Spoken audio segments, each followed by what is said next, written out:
Bonjour mes sœurs, cette vidéo fait suite à la vidéo sur la soumission de la femme à son mari. C'est une vidéo que j'avais faite en février-mars 2023 et récemment il y a eu plusieurs commentaires et questions.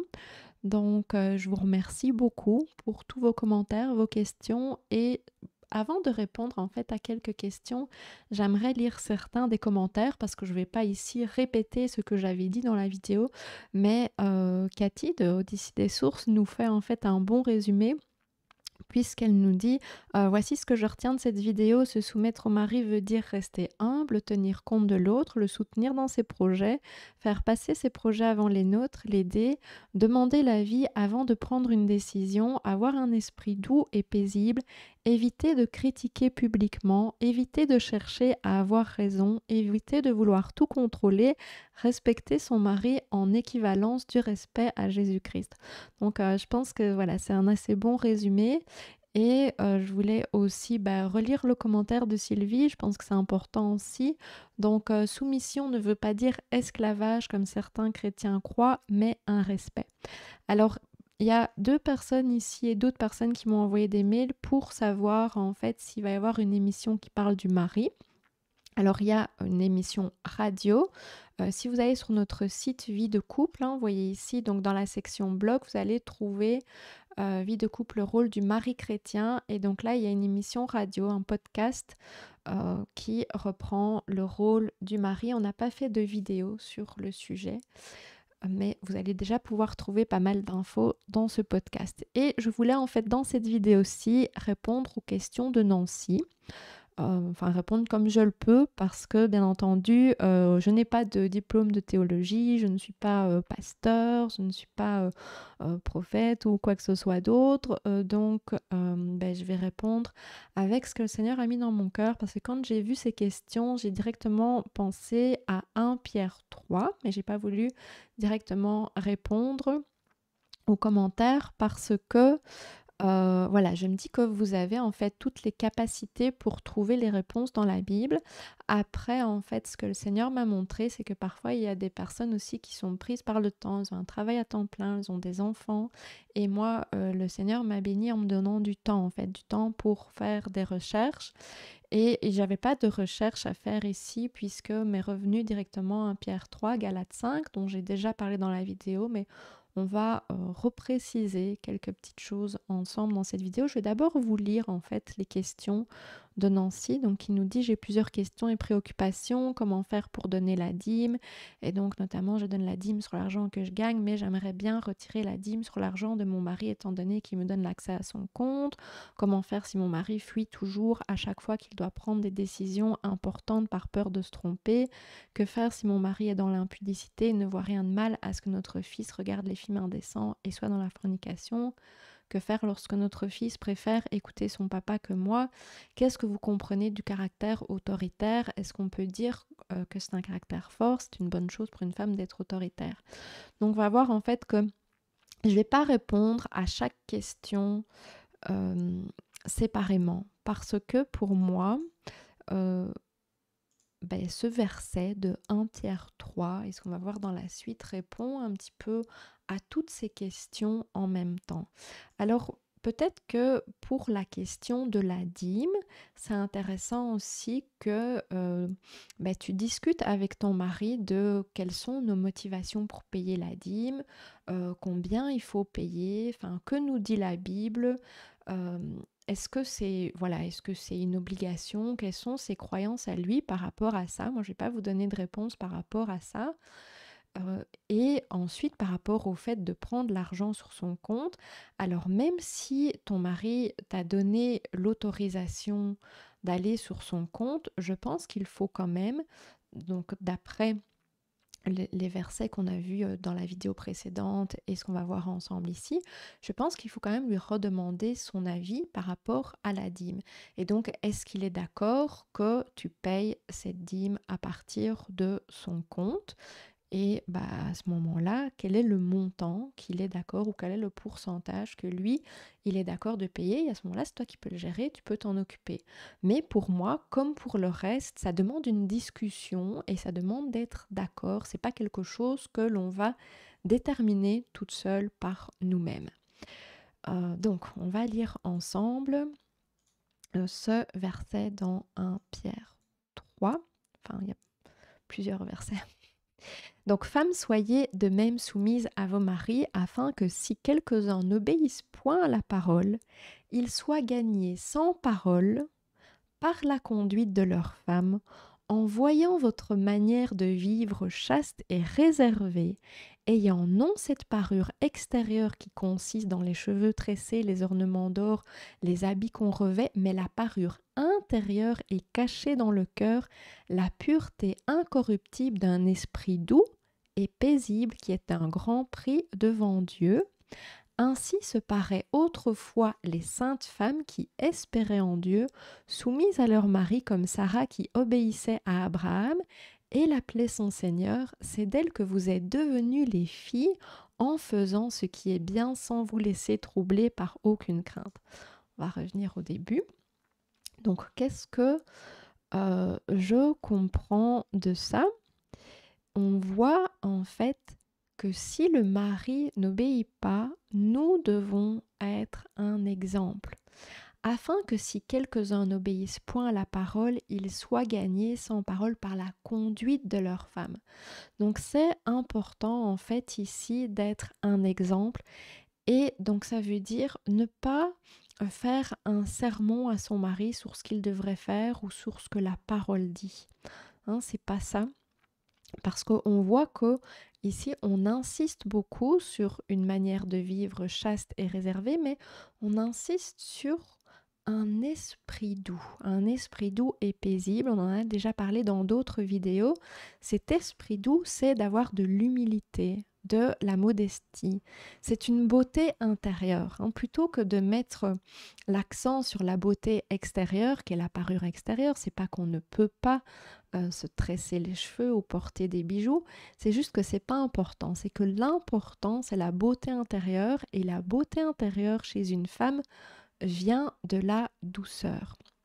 Et donc nous ne devons pas être un élément de trouble, un élément de discorde et reprendre notre mari en disant ce qu'il doit faire. Mais nous devons plutôt le bénir.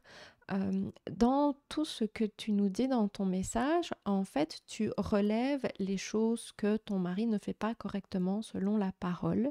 Je t'invite en fait à trouver les qualités de ton mari, à voir ce qu'il fait bien, à le bénir et à remettre tout ce que tu as vu qui n'est pas en accord avec la parole, à remettre tout ça dans les mains de Jésus-Christ.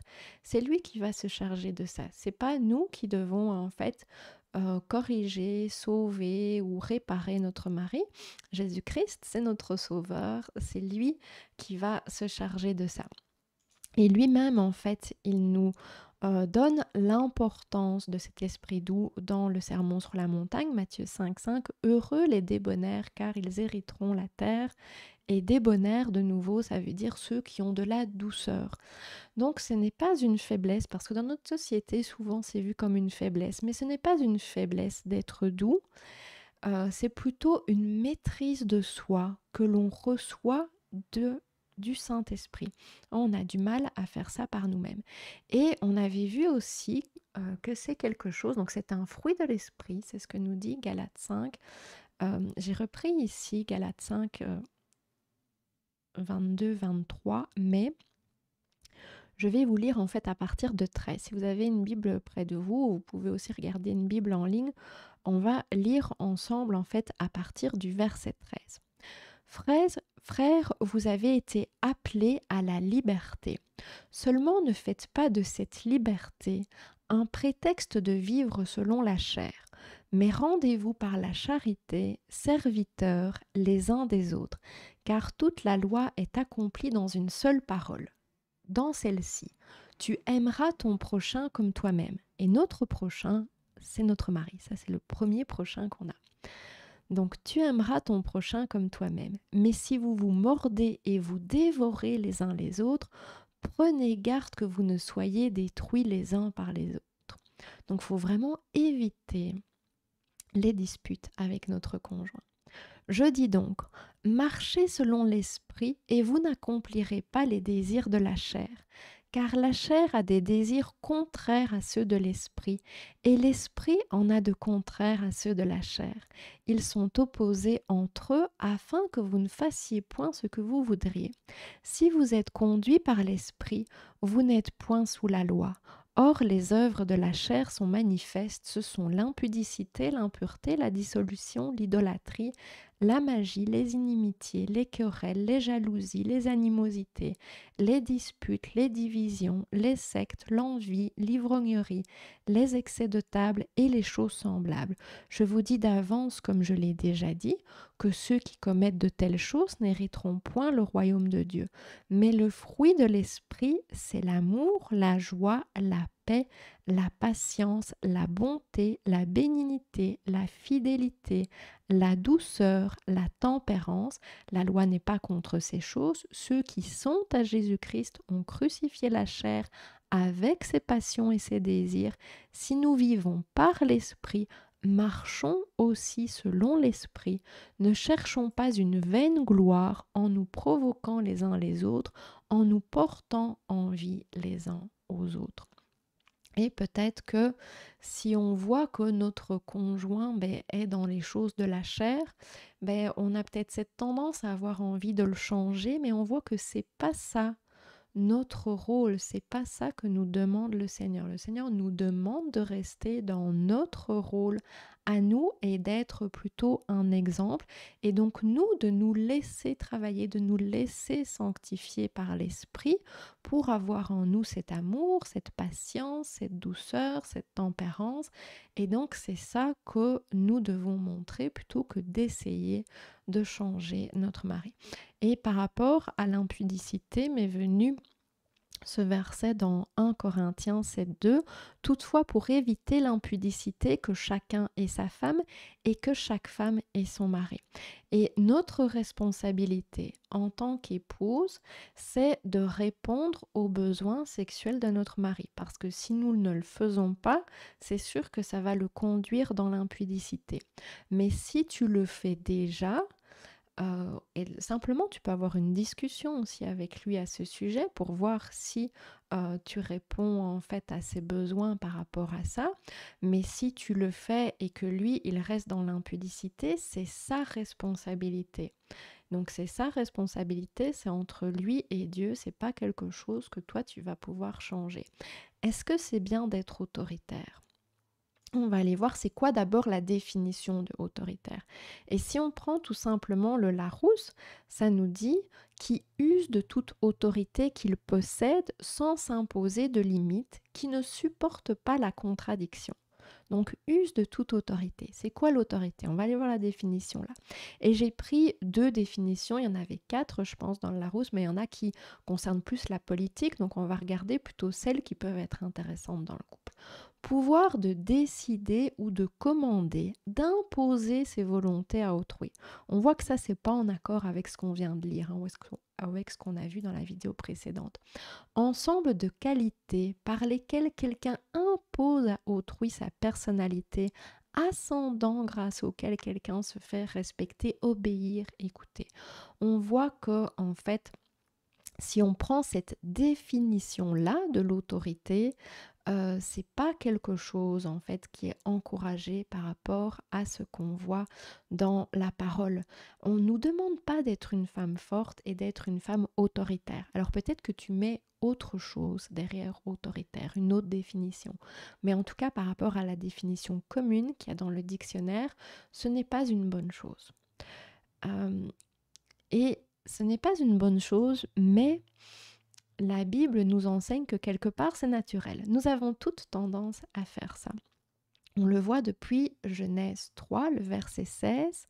Il dit à la femme, donc là c'est Dieu qui parle à Ève, il dit à la femme, j'augmenterai la souffrance de tes grossesses, tu enfanteras avec douleur et tes désirs se porteront vers ton mari, mais il dominera sur toi. Donc ça c'est après la chute, parce que on sait que Ève a désobéi. Elle a désobéi parce qu'elle a été trompée, mais ensuite elle n'a pas reconnu sa responsabilité. Elle a remis sa responsabilité sur Adam, elle ne s'est pas repentie à ce moment-là. Donc il y a une conséquence à ça.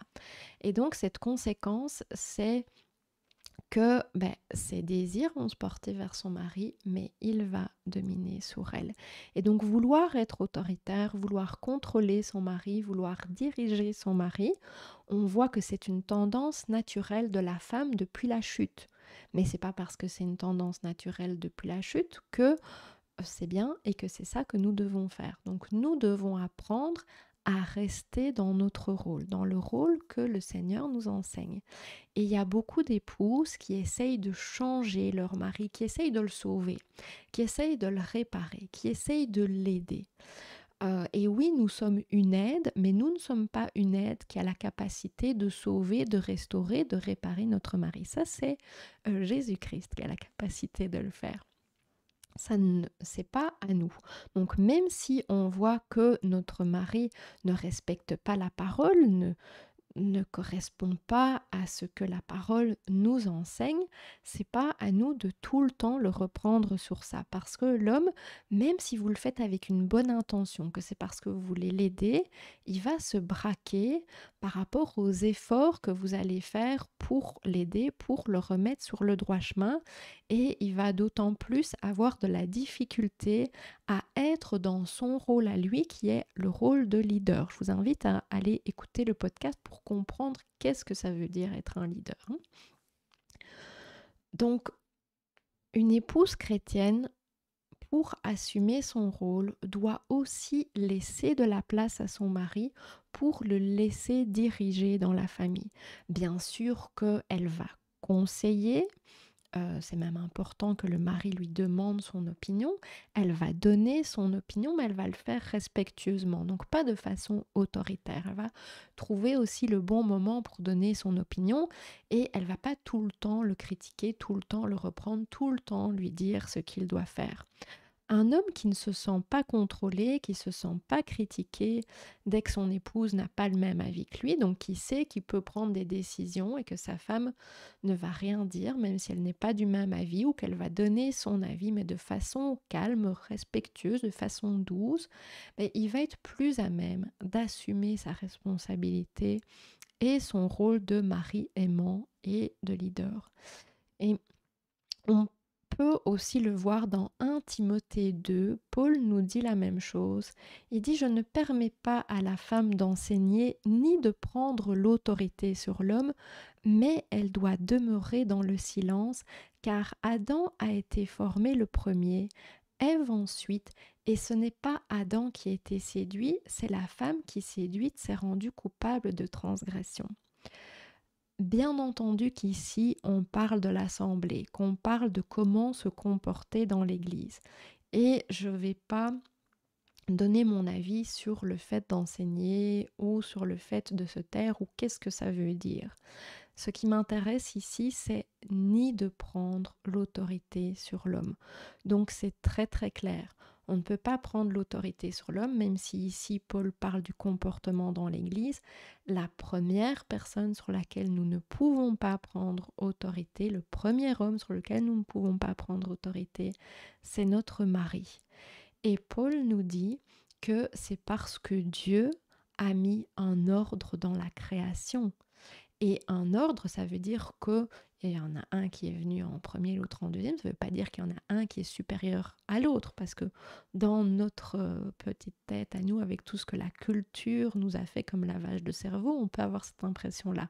Mais non, nous avons la même valeur devant Dieu. On dit d'ailleurs, même dans Galates, on dit à un moment, il n'y a ni homme ni femme, parce qu'une fois que nous avons le Saint-Esprit, nous avons la même valeur spirituelle. Mais ce n'est pas pour ça que nous sommes les mêmes. On l'a vu dans la vidéo précédente. On a chacun un rôle et donc il faut respecter, Paul nous rappelle ici qu'il faut respecter ce rôle que Dieu a établi depuis l'origine, depuis la Genèse. Et donc souvent, on va avoir tendance à dire oui, mais bon, la Bible, c'est un vieux livre qui a plus de 2000 ans, il faut être moderne, il faut aller avec son temps. Mais Dieu, il est parfait. Dieu, il sait mieux que nous ce qui est bon pour nous. Donc peu importe que le livre, il ait 2000 ans, 5000 ans, peu importe. les conseils que Dieu nous donne, ils sont toujours bons aujourd'hui. Alors tout ce que je vous dis ici, bien entendu, ça n'a rien à voir avec votre salut, hein. Peu importe si vous avez été autoritaire, si vous n'êtes pas soumise à votre mari, ça ne vous empêchera pas d'avoir la vie éternelle si vous êtes en Christ et que vous avez choisi Christ comme Sauveur et Seigneur, que vous êtes repenti. Mais par contre, ben, ça nous empêche parfois d'être heureux sur terre parce que Dieu nous a donné le mode d'emploi du couple, comment un couple doit fonctionner sur la terre. Et si on essaye d'être à l'inverse de ça, et on est tous à l'inverse de ça dans notre société actuelle, ou pratiquement tous, ben c'est sûr que c'est difficile, ça rajoute de la difficulté. Je l'ai vu encore, j'ai encore eu une discussion hier avec une personne qui me demandait un accompagnement et qui n'était pas consciente en fait de quel était le rôle de l'homme et quel était le rôle de la femme. Et quand on n'est pas conscient de ça, ça amène énormément de problèmes. Et une fois qu'on comprend ça, on va voir qu'il y a plein de choses qui vont être beaucoup plus faciles dans le couple. Donc j'espère que ça répond à tes questions. Oui, je t'invite à prier sur le sujet, à demander à Dieu, voilà ce que tu peux retirer de cette vidéo. Si il y a des choses intéressantes pour toi, hein, bien sûr. Voilà, moi je suis juste une épouse, une sœur parmi vous et je n'ai pas la vérité, c'est Dieu qui a la vérité. Donc je vous invite vraiment à vérifier tout ce que je vous dis dans la parole et dans la prière. Je vais arrêter ici ou sinon ça va être très long. Je vous remercie de m'avoir écouté, je vous remercie encore pour vos commentaires et vos questions. Soyez bénis dans le très saint et précieux nom de notre Seigneur Jésus-Christ.